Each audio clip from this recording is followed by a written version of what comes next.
오늘 본문은 열왕기상 19장 11절 12절 말씀입니다. 열왕기상 19장 11절 12절 말씀입니다. 찾으셨나요? 네, 같이 한번 읽어보도록 하겠습니다. 시작. 여호와께서 이르시되 너는 나가서 여호와 앞에서 산에 서라 하시더니 여호와께서 지나가시는데 여호와 앞에 크고 강한 바람이 산을 가르고 바위를 부수나 바람 가운데에 여호와께서 계시지 아니하며 바람 후에 지진이 있으나 지진 가운데에도 여호와께서 계시지 아니하며 또 지진 후에 불이 있으나 불 가운데에도 여호와께서 계시지 아니하더니 불 후에 세미한 소리가 있는지라. 아멘. 자, 오늘 제목은 하나님이 원망스러울 때라는 제목을 가지고 영적 침체에 빠져있던 엘리야를 하나님께서 어떻게 회복시키는지 그것을 살펴보면서 함께 은혜 나누는 시간을 가지도록 하겠습니다. 오늘 본문 19장 앞에 18절 내용은 이런 거죠. 하나님 나라 대표 엘리야가 세상 나라 아합과 전쟁을 해서 대승을 이루는 그런 내용이 기록되어 있습니다. 기근을 선포했던 엘리야에게 하나님께서 3년째 되는 해에 찾아오셔서 이번에는 내가 비를 내릴 테니 너는 아합을 찾아가라 그렇게 말씀하세요. 그래서 엘리야가 아합을 찾아가서 두 사람이 갈멜산에서 대결을 합니다.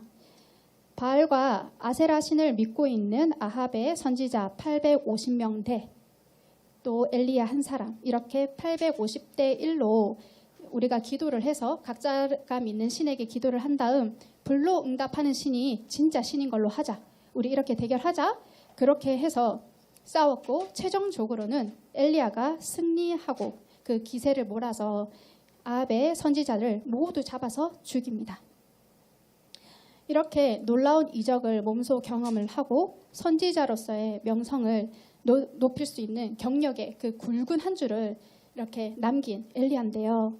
글쎄 오늘 19장으로 넘어가 보니 아합의 아내가 자신을 죽이겠다라는 그 말 한마디에 어떻게 반응하는지 한번 보겠습니다. 3절에 자기의 생명을 위해 도망하여 4절에 로뎀 나무 아래에 앉아서 자기가 죽기를 원하여 하나님께 자신의 생명을 거두어 달라고 기도를 합니다. 자, 살라고 도망쳤는데 하나님한테 죽여달라 그래요. 이 기도 진심일까요? 진심이 아니겠죠. 그런데 저는 이 구절 속에서 굉장한 위로를 받았어요. 그게 뭐냐면 엘리야는 구약을 대표하는 선지자의 전형이거든요. 그리고 하나님께서 너무 사랑하셔가지고 죽임을 당하지 않고 바로 하늘로 천국으로 올려진 그런 위대한 선지자 중에 한 분인데 글쎄 이런 사람이 너무나 한순간에 와르르 이렇게 무너지고 영적 이제 다운이 될 수 있다라는 그 사실이 저한테는 굉장한 위로로 다가왔어요. 여러분들은 어떠세요? 성경의 인물들이 저희랑 너무 다르지는 않죠. 저는 그러면서 저희가 이 장면을 그냥 표면적으로 가볍게만 보자면 엘리야가 이세벨의 말 때문에 두려워서 그런 그 두려움 때문에 영적 침체가 찾아온 건 아닐까라고 이렇게 볼 수 있는데요. 이 부분을 조금만 더 깊이 들어가서 보면은 그 이면에 다른 원인이 있음을 살펴볼 수 있습니다. 그게 어디냐면요. 10절입니다. 자, 같이 한번 읽어보겠습니다. 시작. 그가 대답하되 내가 만군의 하나님 여호와께 열심히 유별하오니 이는 이스라엘 자손이 주의 언약을 버리고 주의 제단을 헐며 칼로 주의 선지자들을 죽였음이오며 오직 나만 남았거늘 그들이 내 생명을 찾아 빼앗으려 하나이다. 자, 이 말을 제가 조금만 쉽게 한번 바꿔보겠습니다. 엘리야가 하나님께 이렇게 말하는 거예요. 하나님, 제가 지금 얼마나 열심히 하나님 지금까지 섬겼는지 잘 아시죠? 그리고 하나님 모욕하는 저 아합 싸워서 제가 이겼고 그 선지자들도 다 죽였잖아요. 그런데 달라진 게 하나도 없어요. 이쯤 했으면 아합이 망하든지 죽든지 해야 하는데 아니 웬걸? 오히려 그들이 저를 죽이겠다네요. 아니 게다가 백성들 갈멜산에서 봤잖아요. 하나님 참신인 거 봤고 바알과 아세라 가짜인 거 이미 봤는데 그걸 보고도 그들조차도 달라진 게 하나도 없어요. 하나님, 도대체 이게 뭐예요? 나 하나님 너무너무 원망스러워요. 사실 엘리야의 영적 침체 그 이면 깊은 곳에는요, 이런 하나님을 향한 원망이 깔려 있었던 겁니다. 그러면 이런 엘리야한테 하나님은 또 어떻게 행하셨는지 우리 같이 살펴보겠습니다.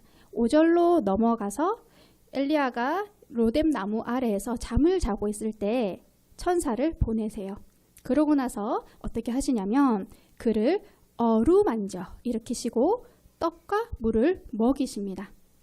그거 먹고 엘리야 다시 잤는데요. 때가 되니까 천사가 또 다시 와서 일어나라 해가지고 음식을 또 먹여요. 그래서 엘리야가 힘을 내서 이번에는 호렙산, 신의 산이라고 하는 그곳까지 갑니다. 거기서 이번엔 또 굴에 들어가 있는데요. 그 굴에 있을 때 이번에는 또 하나님이 엘리야에게 어떻게 하시냐면 좀 전에 저희가 앞에서 읽었던 10절에 하나님을 원망하는 그 말을 먼저 들어주세요. 원망의 말을 들어주시고 그런 이후에 12절에 잘 찾아보시면 어떤 소리로 응답하신다고요? 어떤 소리? 세미한 소리로 응답하셨습니다. 이 세미한 소리로 하신 응답은 뭐냐면 세 가지의 사명을 수행하라는 것인데요. 첫째로 다메섹에 있는 하사엘에게 기름 부어서 아람 왕이 되게 해라. 둘째로 예후에게 기름 부어서 이스라엘의 왕이 되게 해라. 셋째로 엘리사에게 기름 부어서 너 대신에 선지자가 되게 해라.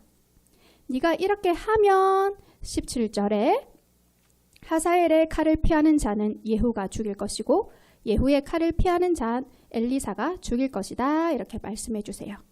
이 말이 뭐냐면 아합 가문 이 세 사람 통해서 결국은 내가 망하게 할 거다 하는 하나님의 응답인 것입니다. 그제서야 엘리야는 자리를 훌훌 털고 일어나서 다시 자신의 사역의 길을 향해 떠나기 시작합니다.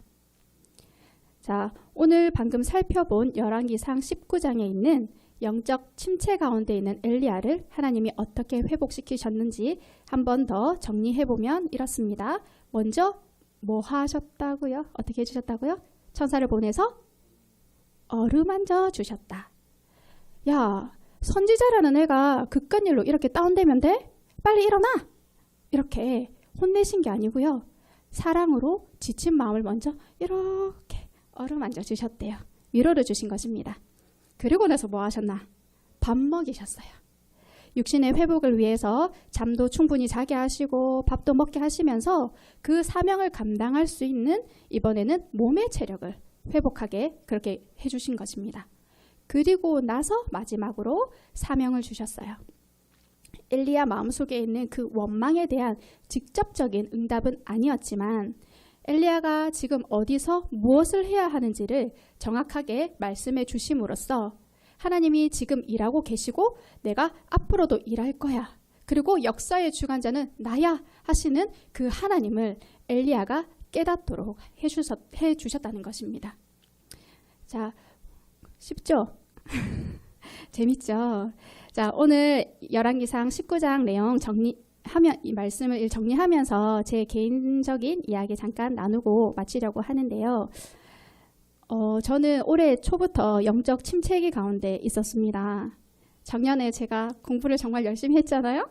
그리고 12월 말까지 성경방 사역을 하느라고 정신없이 달려와서 그래서 몸도 지치고 마음도 지치고 그랬나 보다 처음에 그렇게 생각을 했어요. 그래서 정말 아무것도 하지 않고 빈둥빈둥 놀았습니다. 쉬었습니다.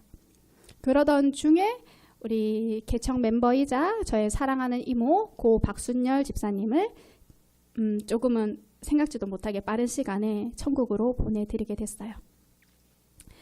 이로 인해서 그 이후로는 저의 영적, 육적, 심적인 침체가 저도 모르는 사이에 더 깊어졌던 것 같습니다. 티가 안 났죠? 그러던 중 제가 이 말씀을 이번 주 목요일 날 묵상을 했거든요. 근데 그 말씀을 묵상하는 중에 하나님께서 저한테 이렇게 말씀해 주시고 제 내면을 좀 더 솔직하게 깊이 볼 수 있도록 해주셨어요. 박 집사님이 올 초부터 이제 건강이 급격하게 안 좋아지시면서 제가 너무나 사랑했던 사람이 점점 이렇게 쇠약해지는 모습을 살면서 처음 본 거예요. 그래서 그것을 옆에서 지켜보며 제 마음에도 슬펐고 아팠고 했던 그런 감정들이 어느 순간 저도 모르게 저를 영적 침체 가운데 이렇게 이끌었던 것 같아요. 저는 몇 년 전에 하나님께서 치유 사역을 감당할 수 있도록 은사를 주셨어요. 그리고 열심히 훈련도 받고 그 치유 사역을 했는데, 그런데 교회를 개척한 지 얼마 되지 않아서 너무 일찍 성도를 질병으로 잃은 거예요. 그 사실이 저에게 있어서는 앞으로 내가 해야 될 이 사역과 그 전에 해왔던 사역, 그리고 앞으로 해가야 될 그 사역들에 대한, 그리고 저의 부르심에 대한 확신을 와르르르 이렇게 무너뜨리는 것 같은 좀 굉장한 아픔, 슬픔이었던 것 같습니다. 또 담임 사모가 되고 나서 성도님들 여러 문제들이 있을 때 함께 기도를 해요. 근데 1년이 지나고 2년이 지나고 아무리 함께 기도했지만 기도의 응답이 보이지 않는 것 같고, 또 때로는 기도했는데 더 상황이 악화될 때 저는 사실 여러분들에게 해줄 수 있는 게 기도밖에 없는데 그 기도조차도 응답받지 못하는 거 가니까 저도 하나님이 원망스러운 거예요. 그러면서 영적인 무기력과 좌절감들이 그럴 때마다 지속적으로 저한테 왔던 것 같아요. 이러저러한 이유로 오늘 본문 속 엘리야처럼 저도 모르는 사이에 근본적으로는 하나님에 대한 원망이 제 안에 자리 잡았다는 것을 알게 되었습니다. 그런데 돌이켜보니 그럼에도 불구하고 하나님은 지난 7개월간 저에게 충분한 쉼을 주셨더라고요. 그 어느 때보다도 잠을 많이 자면서 충분한 수면도 취하고 몸에 좋은 약도 먹을 수 있게 해주셨고, 그렇게 저는 너무 게으르고 나태하다라고 생각했던 그 시간에 하나님은 잠잠히 제가 체력을 회복할 수 있도록 저를 도우시면서 기다려 주셨더라고요. 그것을 오늘 말씀을 통해서 깨닫게 되었습니다. 그리고 제가 잠시 놓았던 성경 공부하는 것, 누군가를 위해서 집중적으로 중보 기도하는 그런 사역들을 이어갈 수 있는 내면의 체력 또한도 지금 많이 이렇게 회복되어 왔다는 것을 깨닫게 해주셨습니다. 혹시 이 중에도 영적 침체 가운데 계신 분 계시죠? 보여요. 하나님을 위해서 누구보다 열심히 사역을 했거나 또 남 못지않게 정말 성실하게 열심으로 개미처럼 일을 했지만 사역에 열매가 없고 통장의 잔고는 계속 마이너스 되고 계속 여러 가지 질병과 재정과 관계와 여러 가지 문제들이 끊임없이 휘몰아쳐 오고, 도대체 이 어려운 상황들이, 이 고난이 언제 끝날까 싶은데 그 끝이 보이지 않는 터널 속을 걸어가는 그 막막함, 그리고 여러 가지 이 복합된 상황 가운데서 근원을 나도 알 수 없는 그 우울감과 원망과 좌절과 낙심으로 인해서 하루하루 살아가고 계시는 분이 계시다면, 오늘 본문 속에 있는 그 엘리야를 회복시켜서 사명의 길을 다시 뚜벅뚜벅 걸어갈 수 있게 해주셨던 위로와 사랑과 회복의 하나님을 꼭 만나시는 은혜가 있으시길 기도하겠습니다. 자, 오늘은 찬양으로 이 말씀을 마무리하려고 하는데요. 제가 영적 침체기 가운데 있을 때 하나님께 계속 기도했어요. 하나님, 지금 제 상태가 어때요? 눈으로 보여주시든 귀로 들려주시든 지금 제가 어떤지 좀 알려주세요 라고 했는데 그 응답을 7개월 만에 받았습니다. 네, 그 응답으로 주신 찬양이 바로 지선 전도사님의 충만이라는 찬양인데요. 저는 올해 내가 이렇게 게으르고 나태하게 살아도 되나? 그 생각을 끊임없이 하면서 제 내면에는 저를 향해서 계속 비난하고 저 자신을 비난하고 정죄하는 그런 감정들과도 치열하게 싸워왔어요. 그런데 하나님은 이 찬양을 통해서 이렇게 응답을 해주시더라고요. 유미야, 네 속에 예수 있지? 그럼 넌 충만해. 여러분들 안에도 예수님 계시죠? 네, 그러면 우리는 모두 충만한 사람들입니다. 이 믿음의 고백을 담아서 우리 함께 찬양하며 오늘 말씀 마치도록 하겠습니다.